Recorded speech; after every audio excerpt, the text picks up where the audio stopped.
ఒకడు పోర్చుకుంటున్నారని కూడా విమర్శలు అయితే చేశారు. దాని గురించి దీనిలో ప్రచురించారు. ముందుగా Telangana rising Bollywood glamour global సమ్మిట్కు సల్మాన్ ఖాన్ వస్తున్నట్టుగా తెలుస్తుంది. మనందరికీ తెలుసు, భారతదేశంలో కూడా సల్మాన్ ఖాన్కి దేశవ్యాప్తంగా కూడా అభిమానులు ఉన్నారు. ఇక గ్లోబల్ సమ్మిట్కు ఈయన రావడం వలన అదనపు గ్లామర్ అయితే కూడా రానుంది. సల్మాన్ ఖాన్కు హైదరాబాద్లో కూడా విపరీతమైన ఫ్యాన్ ఫాలోయింగ్ ఉన్న సంగతి మనందరికీ తెలిసిన విషయమే. ఇక యూట్యూబ్ను షేక్ చేస్తున్న పేరుగల్ల పెద్దిరెడ్డి దుమ్మురేపుతున్న నాగదుర్గ సాంగ్ ఏదైతే మరి పల్లెలకు సంబంధించిన ఫోక్ సాంగ్స్ ఏవైతే ఉన్నాయో మరి వీటిలన్నింటినీ కూడా మరి తెలంగాణ ప్రజలు ఎంతగానో ఇష్టపడతారు. మరి ఈ సాంగ్ కూడా బాగా దుమ్ము రేపుతుంది నాగదుర్గ సాంగ్ అని కూడా ప్రచురించడం జరిగింది. ఇక తిరుమల లడ్డూపై చంద్రబాబుది దుష్ప్రచారమని, చంద్రబాబుకు దేవుడంటే భయం భక్తి లేవని వైసీపీ అధినేత జగన్మోహన్ రెడ్డి సంచలనమైన వ్యాఖ్యలు చేశారు. మరి దేవుడికి భయం భక్తి రెండూ లేవని చంద్రబాబు నాయుడికి జగన్మోహన్ రెడ్డి అనడాన్ని ఏ రకంగా చూడాలి మనం అంటే భయము భక్తి ఏ రకంగా ఉండాలో మరి మనం ఒకసారి విశ్లేషిద్దాం.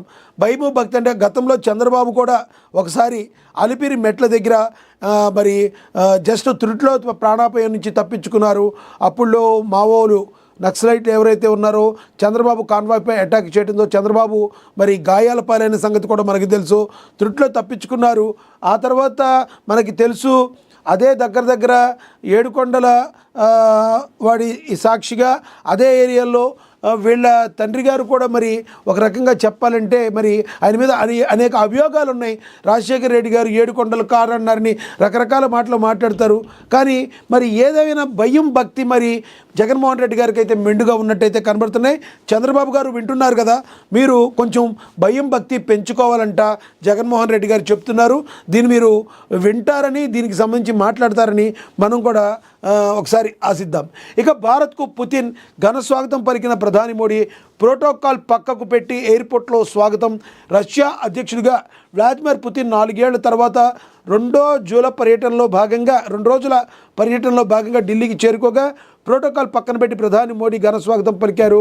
షెడ్యూల్ ప్రకారం సాయంత్రం 6:40 ఆయన విమానం ఢిల్లీలోని పాలం విమానాశ్రయంలో ల్యాండ్ అయింది. ప్రధాని మోడీ అంతకుముందే పాలం విమానాశ్రయానికి చేరుకున్నారు. పుతిన్కి స్వాగతం పలికేందుకు ప్రోటోకాల్ను పక్కన పెట్టారు. స్వయంగా విమానాశ్రయానికి వెళ్ళి పుతిన్కు స్వాగతం పలికారు. విమానాశ్రయంలోనే ఏర్పాటు చేసిన కళాకారుల సంప్రదాయ ప్రదర్శనలు పుతిన్ తిలకించారు. ఇక మరి పుతిన్ అదేవిధంగా మోడీ మరి ఈ ఫ్రెండ్షిప్ అనేది భారతదేశానికి రష్యాకి ఎంతో అవసరం. ఇది చాలా కీలకమైన ఘట్టంగా చెప్పుకోవచ్చు. ఒక అపురూపమైన ఘట్టంగా కూడా మనం చెప్పుకోవచ్చు. మరి పక్క దేశాలైన మనకు తెలుసు, మనల్ని ఎప్పుడూ కూడా మన యొక్క కీడును కోరుకునే చైనా కావచ్చు, పాకిస్తాన్ కావచ్చు, లేదంటే మనతో ఫ్రెండ్షిప్ చేస్తూ ఉండే అమెరికా కావచ్చు, మనం చెప్పుకున్నాం కదా, వీడికి కొంచెం కడుపు మండిపోతూ ఉంటుంది. వాళ్ళు ఎంత కడుపు మండినప్పటికీ కూడా మరి ఈ స్నేహహస్తం అనేది మరి వీళ్ళిద్దరి మధ్య ఎప్పుడు కూడా ఇదే విధంగా ఉండాలని భారతదేశ ప్రజలందరూ కూడా కోరుకుంటున్నారు. ఇక తర్వాత చూస్తే ఆదిలాబాద్కు ఎయిర్ బస్ తెస్తా. మనకు తెలుసు మరి నిన్న ఆదిలాబాద్ జిల్లాలో పర్యటించారు సీఎం రేవంత్ రెడ్డి. మరి ఆదిలాబాద్లో అనేక వరాల జల్లును అయితే కురిపించారు. ఆదిలాబాద్కి ఎటువంటి పరిస్థితుల్లో విమానాశ్రయాన్ని తీసుకొస్తామని చెప్పి మరి ఆయన హామీ ఇవ్వడం జరిగింది. ప్రాణహితను ప్రారంభిస్తానని, ఆదిలాబాద్ జిల్లాను సస్యశ్యామలం చేస్తానని, ఆదిలాబాద్కు కొమరం భీం పేరుతో ఒక యూనివర్సిటీని తెస్తానని కూడా రేవంత్ రెడ్డి చెప్పడం జరిగింది. ఇది చాలా పరిణామం. విద్యార్థులకు యూనివర్సిటీ ఉండటం వలన మరి ఇప్పుడు మనకి తెలుసు ఆదిలాబాద్ గతంలో చాలా వెనుకబాటుకు గురైంది, అణగదొక్కబడింది. మరి ఎప్పుడు కూడా డెవలప్మెంట్ అనేది చాలా తక్కువగా ఉండేది. కానీ తెలంగాణ వచ్చిన అనంతరం మరి